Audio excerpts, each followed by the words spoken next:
آپ لوگ گناہ کریں گے، آپ سے غلطیاں ہوں گی، لیکن ان پہ ندامت کا اظہار کریں۔ اللہ رب العزت کی ذات کو شرمندہ ہونے والے لوگ بڑے ہی پسند ہیں۔ وہ کہتا ہے مجھے پتا ہے تم گناہ کرو گے، کل یا عبادی الذین اسرفوا علی انفسہم، تم لوگ بڑے ظلم کرو گے اپنی جانوں پہ، بڑے گناہ کرو گے، بڑی لمبی لمبی لسٹیں بناؤ گے، لیکن ایک بات یاد رکھنا، ایک ظلم نہ کرنا اپنی ذات پہ،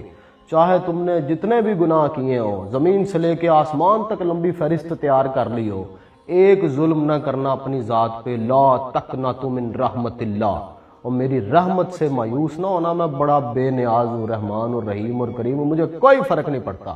اگر میں بخشنے پہ آ جاؤں، اگر میں مہربانی کرنے پہ آ جاؤں، مجھے کوئی فرق نہیں پڑتا۔ تم لوگوں نے بس مایوس نہیں ہونا۔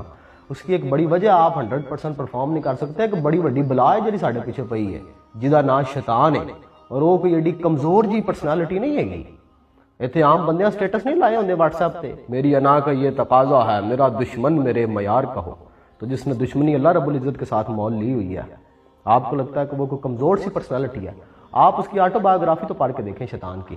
شیطان ہونے سے پہلے تک، جب تک اس کا نام عزازیل رہا ہے، آپ اس کی آٹو بایوگرافی پڑھیں، آپ کو پتہ لگ جائے گا۔ زاہد، عابد، والی، تقی، قبازیل، استاد الملائکہ، عزازیل، اتنے بڑے بڑے ٹائٹل تھے اس کے۔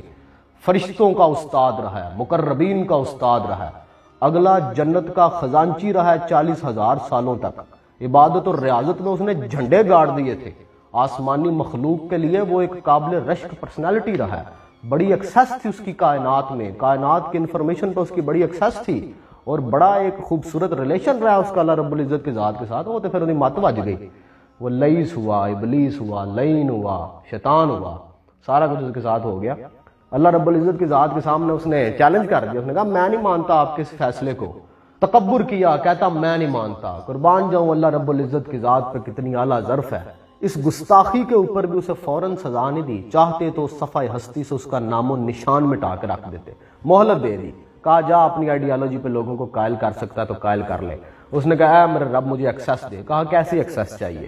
کہا قیامت تک کی زندگی، کہا دے دی، کہا میری اولاد کثرت سے ہو، کہا دے دی، کہا میں جس کی شکل میں چاہوں آ سکوں، کہا دے دی، تھوڑی سی ایکسیپشن اس کے اندر رکھی، پھر کہا مجھے فلاں ایکسیس چاہیے، فلاں ایکسیس چاہیے، اللہ نے کہا ایکسیس دے دی۔ جب اس نے کہا نا ٹھیک ہے، اللہ نے کہا چل تھوڑی سی بونس میں تجھے اور ایکسیس بھی دیتا ہوں، یہ تجھے نظر آئیں گے، تو انہیں نظر نہیں آ سکے گا، ان کے مال میں تیرا حصہ ہوگا، تیرے مال میں ان کا کوئی حصہ نہیں ہوگا، میں تجھے ایکسیس دیتا ہوں ان کے دل تک، ان کی دماغ تک، ان کے خون کی رگوں تک ایکسیس دیتا ہوں۔ اس نے کہا میں پھر ان پہ حملے کروں گا، نیچے سے، اوپر سے، آگے سے، پیچھے سے، اور میں انہیں بہکاؤں گا، میں انہیں قائل کر لوں گا اپنی آئیڈیالوجی پہ۔ اللہ تعالیٰ نے کہا ہاں تو کرے گا حملے، ان میں سے بہت سو کو تو ڈوچ بھی کروا دے گا، لیکن میرے ان بندوں کا تو کچھ نہ بگاڑ سکے گا جو اخلاص والے ہوں گے۔ پھر دیکھیں نا اللہ کے بندوں نے کیسی کیسی پرفارمنس دی ہے۔ اخلاص بیسیکلی ایک کیفیت کا نام ہے،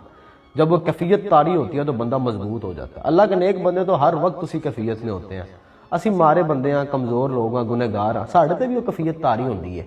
لیکن کدی کدی 1 منٹ واسطے، 2 منٹ واسطے جدو کیفیت طاری ہوئے نا،